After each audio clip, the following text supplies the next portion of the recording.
काल जवळपास 14 तासापेक्षा जास्त काळ उलटला आणि वाहनधारक डिझेल भरण्यासाठी चक्क रांगेमध्ये उभे आहेत. जवळपास 2 किलोमीटरच्या रांगा आहेत. रात्र सुद्धा जागून त्यांनी याच रांगेमध्ये काढली. जेवण नाही, पाणी नाही, अशा परिस्थितीमध्ये वाहन चालत आपल्या गाडीमध्ये बसून, ट्रॅक्टरवर बसून या ठिकाणी मुक्कामाला होते. आपल्यासोबत हे जे गाडी चालक जे आहेत, हे रात्रीपासून बिना आंघोळीचे याच ठिकाणी आहेत. चहा नाही घेतला, पाणी नाही पिलं किंवा जेवणाची व्यवस्था नाहीये. अशा परिस्थितीमध्ये ते या पुणे नागपूर हायवेवरती उभे आहेत आणि जो चिखली शहराच्या बाहेरचा थोडा पंप आहे, त्या पंपावरती रांगेमध्ये उभे आहेत. आपल्यासोबत हे चालक आहेत. त्यांना विचारू की नेमकी काय अडचण त्यांना झाली. मित्र, काय अडचण झाली? तू जवळपास 14 तासापेक्षा जास्त झालाय. काय जास्त झालेली तिथं जेवायला काही नाहीये, पाणी नाहीये.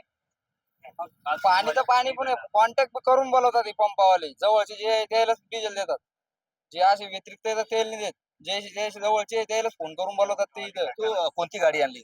मी इथं पिकअप आणलेलं आहे.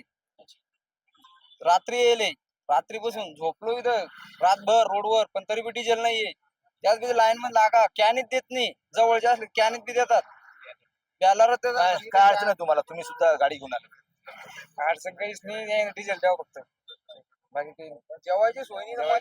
काय तुम्ही किती वेळापासून उभे इथं? काय 3 वाजेचे येले साहेब आम्ही इथं. काल 3 वाजेपासून येले. कपडे पाहतो मी कशा अवतार झाला कपड्याचा. तर 3 वाजेपासून इथे येले, लाईनीमध्ये नंबर लागली. इथून कमीत कमी 30 किलोमीटर आणि इथं अंतरावर येते डिझेल साठी. काल रात्री डिझेल वाला म्हटलं आमचा ट्रॅक्टर तिथे जवळ गेला 9चा टाकण्यामध्ये आणि बंद झालं 8 वाजता. आमचं म्हणणं होतं एकतरी डिझेल द्या. म्हणजे तुम्ही घडी घेता आणि घडीक जाता म्हणे. पण आम्ही 30 किलोमीटर येईल, इथून आम्ही पिसळून येईल. कोणती गाडी आणली तुम्ही? ट्रॅक्टर आणलेलं आहे डिझेलसाठी. एक ट्रॅक्टरने कुठं आणले कमीत कमी आता शेतीचा तर एवढं अवघड होईल की शेतीसाठी डिझेल तर म्हणलं शेती पण ठेवावं लागेल. बैल तर राहिले नाही. आता जनावरांचे भरशा म्हणलं शेती होणं मुश्किल आहे. ट्रॅक्टर शिवाय पर्याय नाही आम्हाला. काय मागणी सरकारकडे तुमची? सरकारकडे काहीच मागणी आमची फक्त डिझेल द्या फक्त, बस दुसरं काहीच नाही. काय अडचण काय झाली तुम्हाला? अडचण काही नाही. आम्ही काल 4 वाजेकडून आलेलो आहे. क्रुझर मध्ये डिझेल नाही भेटला आम्हाला. आमचा जायचं नंबर तुम्हाला? लागला. कुठं जायचं? आम्हाला आता आम्ही समजा भाड्यावर चालणारे माणसं आहे. आम्हाला भाडे जायचं घरची शेती कामासाठी बी डिझेल नाही. संभाजीनगर सोडी रात्री का ना आम्ही म्हणजे भाडेच नाही घेऊन आता डायरेक्ट उभी आहे गाडी. पण मग डिझेल लागला त्यात भाडे मारायला पण. या वाहन चालकांच्या प्रतिक्रिया आहे. काय कोणा मोठ्या लोकांची गाडीच नाही ना. सरकार नोकरीवाला कोणाची गाडी येते? तहसीलदाराची आहे का, कोणाची आहे का पोलीसवाल्याची आहे? सगळे शेतकरीच आहे ना, सगळे ट्रॅक्टर.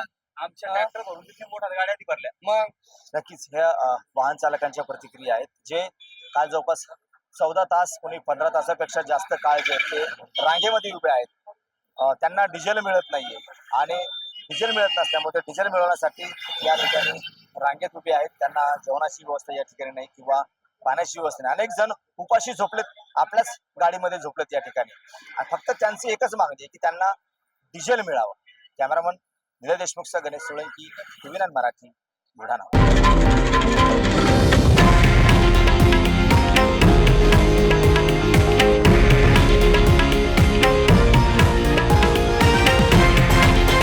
हे आहे देशातील नंबर 1 न्यूज नेटवर्क आणि आपण पाहत आहात TV9 मराठी, एकमेव.